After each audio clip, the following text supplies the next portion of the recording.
Unscripted.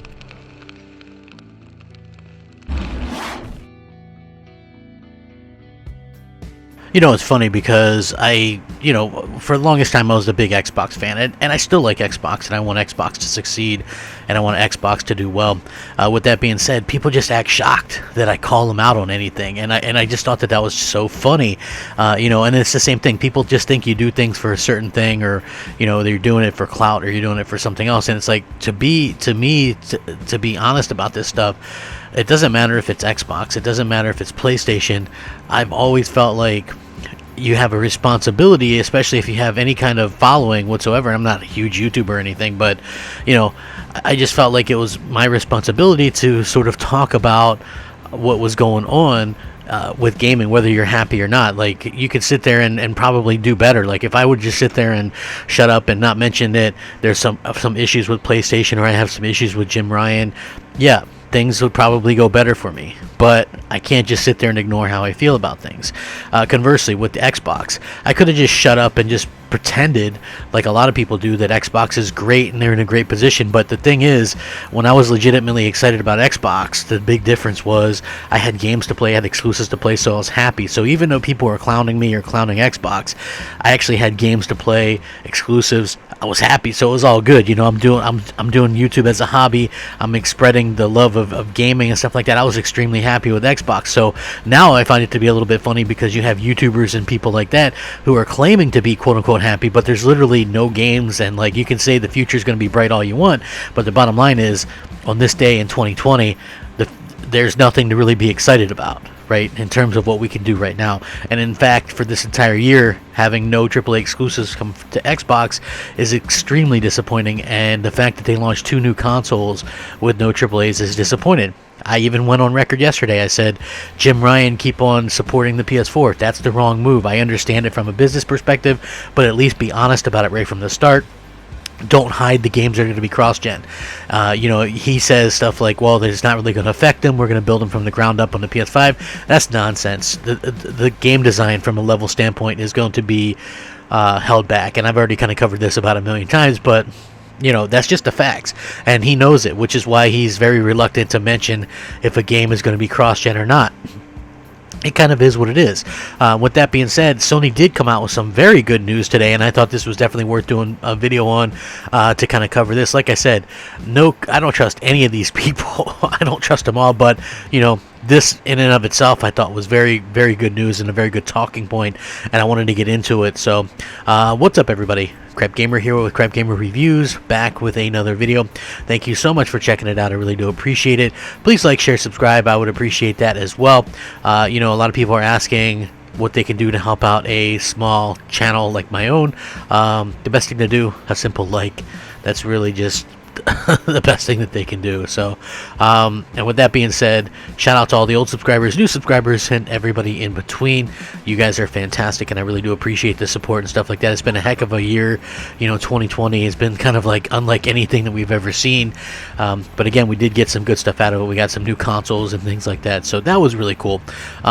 Jim Ryan, he did an interview on a paid site. So, those things, the touching points that he actually kind of came out on are going to come out in little bits and pieces that I'm going to be able to link, of course, in different videos and stuff like that. But I'm going to link this article. You guys can check it out. This part is not a paid article or anything like that. They just came out. They covered it. And so this is basically what happened. Jim Ryan was talking about the PlayStation 5. There was multiple talking points, but obviously the PS5 price of $399 for the digital and $499 for the Blu-ray edition certainly helped in making Sony's next generation console launch the greatest yet in terms of sales. In an interview with Edge magazine, Sony Interactive Entertainment president and CEO Jim Ryan revealed that the PS5 price was actually decided before the pandemic lockdowns and never changed at all, which is very interesting. He says, and I quote, "We fixed on our product lineup late last year. Our preferred pricing was determined early in this calendar year, pre-lockdown, and we just got on and executed with what we wanted to do. No, it didn't change. No, we've been able to launch PlayStation 5 at $399 with all the horsepower and the feature set that the console has at the same price that we launched the PS4 back in 2013. That was important for us, and we're very happy that we've been able to do that. $399 worked very well for us last time around, and we'd like it to work very well for us this time around as well."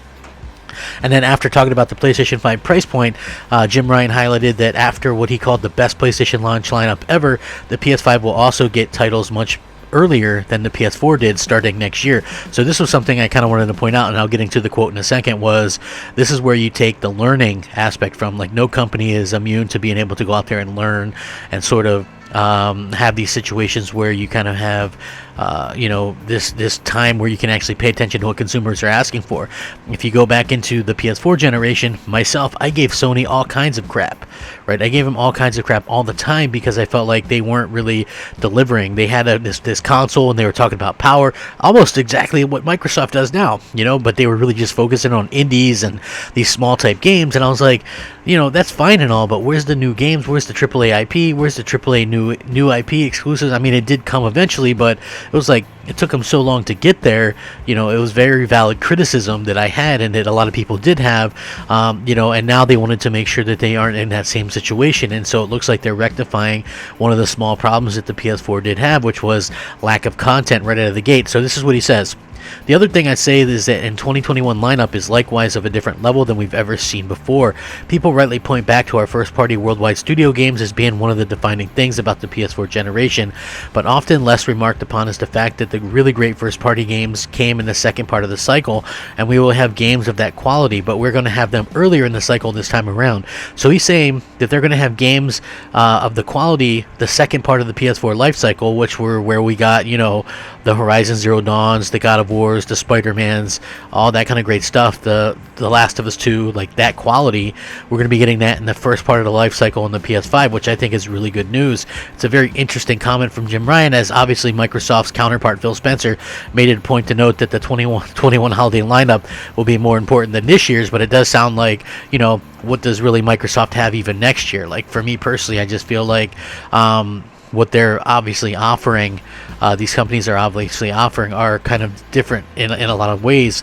For one thing, I think Microsoft, and I don't like Phil's comments when he says that, like, oh, well, this year's not really important. Well, you know what? As someone who bought an Xbox Series X, I find it important. Why wouldn't it be important? I just think that that's going to be something that might come back to haunt him a little bit, to make it sound like, oh, well, it's not really important that the people that spent their hard-earned money on a new console this year have anything to play that's decent, because next year is going to be the year that's going to be, the one that counts. Like, I always thought that was really kind of an ignorant way to kind of say things, and, I'm glad Jim Ryan comes out here and sort of sets the record straight that, hey, that's not the way we're doing things, and, this is sort of how, this is sort of how we're going to do things. We're going to have great content right away. And listen, they do have a very variable, pretty damn good lineup of games the PS5 does. Like, yeah, some of it's multi-plat, or some of it is cross-platform, but at the same time, I'd take that over nothing, which is what the Xbox side has. And I always point this out.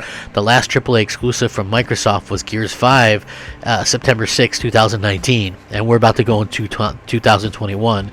So, I mean, you guys can take it for what it's worth. And I know that you guys get tired of hearing about that and stuff like that. Some of you do anyway. But as long as I'm still a consumer, which I am for the long haul, and I do content, so it's very imperative for me to have all these different consoles and stuff.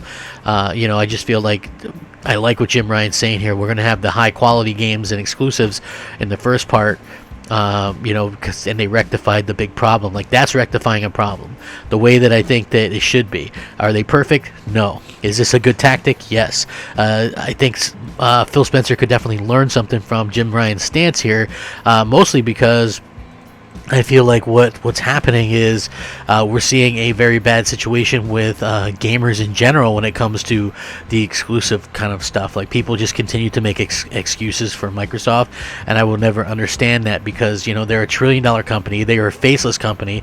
They really, when it comes to their terms in the gaming industry, are sort of outsiders still. So, I mean, we give them a free pass, and I don't understand why or where that ends. So I do hopefully believe that that's something that sort of ends sooner rather than later. But with that being said, I would love your guys' thoughts and opinions on it. You can let me know down below, or you can hit me up on Twitter at @the_Crapgamer, Xbox Live, MOH space Crapgamer, or just PSN just Crapgamer. And I respond to everybody. It might take a little bit longer than usual lately, but I do eventually get back to everybody.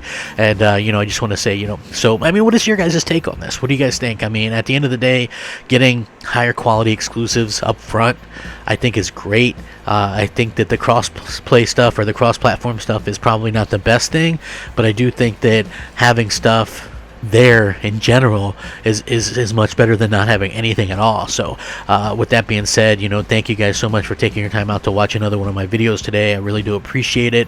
If you want to hit that like button, that's always welcome. If you want to hit the bell so you're notified of all the content, I do daily content, which is also much appreciated. And I also just want to say thank you guys for spending time with me. Please stay safe, happy, and healthy. Take care of each other. Game on, my friends. Game on. Crapgamer out. Unscripted.